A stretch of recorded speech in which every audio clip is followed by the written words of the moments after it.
We manufacture life-saving equipment. We build products that must work the first time, every time. And our quality policy is we build quality products knowing they are used to save lives. That quality policy is something that we use to make every decision, and we use in the design, the development, the manufacturing process. It really is in the fabric of this entire company, and every employee knows that quality policy by heart and understands how it applies to what they do.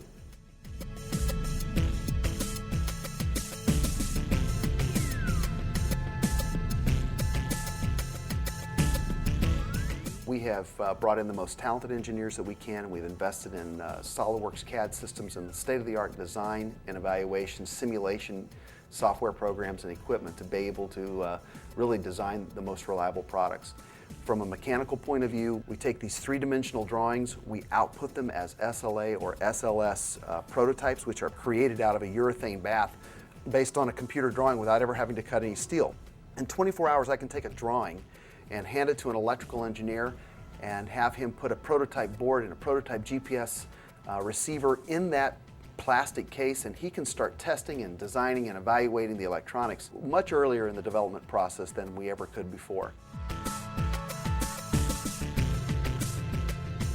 One of the things that a simulator lets us do is you can go back in time at any place on Earth and recreate the exact constellation that is visible to that point on Earth with a simulator. And you can go forward in time and do the same thing.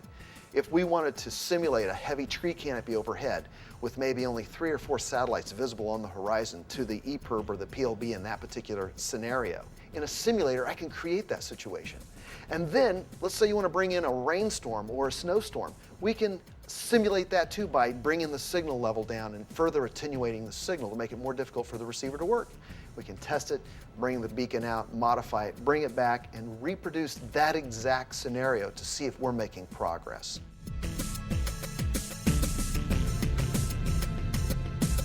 No electronics manufacturer could really claim to be as obsessive about quality as ACR is if it didn't have an extensive test facility, and we've got a great test facility.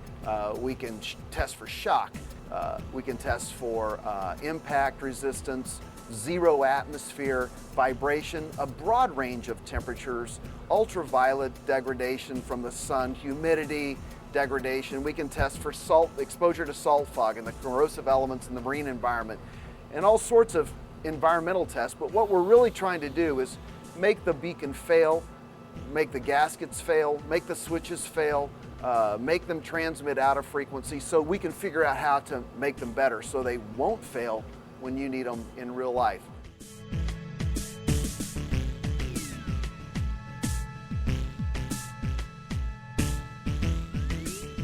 The first step in the manufacturing process really begins in incoming receiving.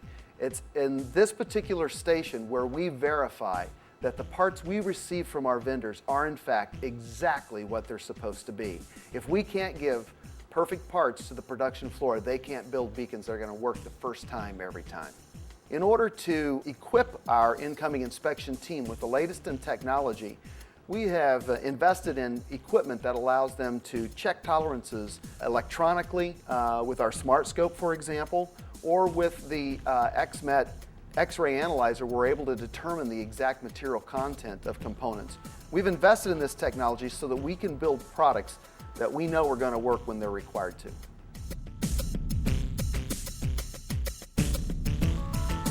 By investing in the latest in technology relative to surface mount technology, that allows us to keep the production here in the U.S.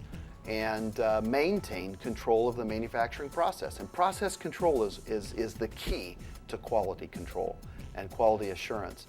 In the SMT room, we place the paste solder on the boards with a stainless steel screen that gets vacuumed down to the PCBs, and then we go to a quality assurance step, and we have an optical scanner that looks at the paste and makes sure that it's the right volume, the right placement, the right size. And then we run them through an oven that allows us to use a lead-free solder.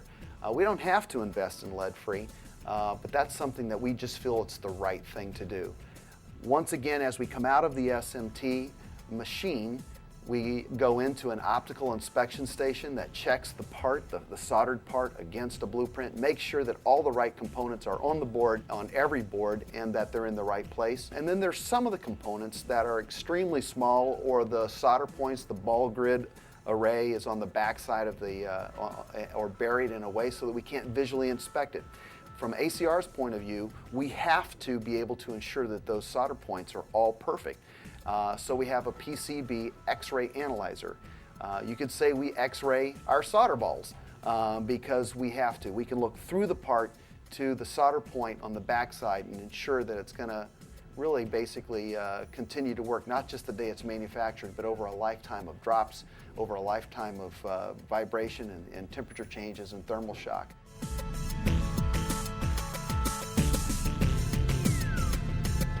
The boards have been tested, tuned, and approved by quality, and the next step is we conformally coat them in a layer of silicone, which basically we spray this thing with silicone and we cure it in an oven. The value of conformal coating is that it allows us to protect the board from electrostatic discharge. If for some reason the case should ever be compromised, it protects the boards from water intrusion and gives it a better chance of working in a crisis mode. And it also gives us the opportunity to inspect that. It preserves the board if it ever comes back to us. It allows us to inspect the board and make these products better over time. No one makes us conformally coat these boards. It's not a government mandate. It's something we do because we believe it's the right thing to do.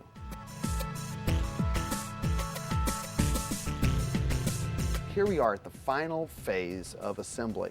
And we take the fully assembled and sealed board, and before we put it into the case, we run it through a 45-minute, fully operational burn-in test. It's kind of like a test drive.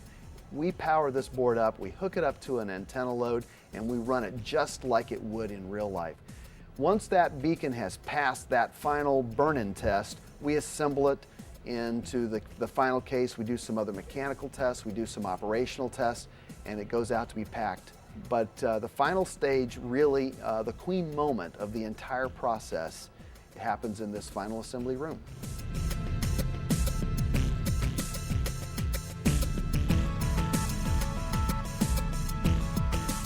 There's one more step in the process. Essentially, the process is over and we've shipped the product and it's gone out the door. But it really isn't over yet. There's one more phase in this science of survival, and that is pulling random samples from production lots, taking them back to the test lab and testing them against the original standards to make sure that every unit that we're building in production is as good as, and most generally it's better than, the units that we sent to the test lab way back in the beginning of the design and the evaluation process. No one tells us that we have to do that. No one makes us do that. We do it because it's the right thing to do. We do it because we build quality products knowing they are used to save lives.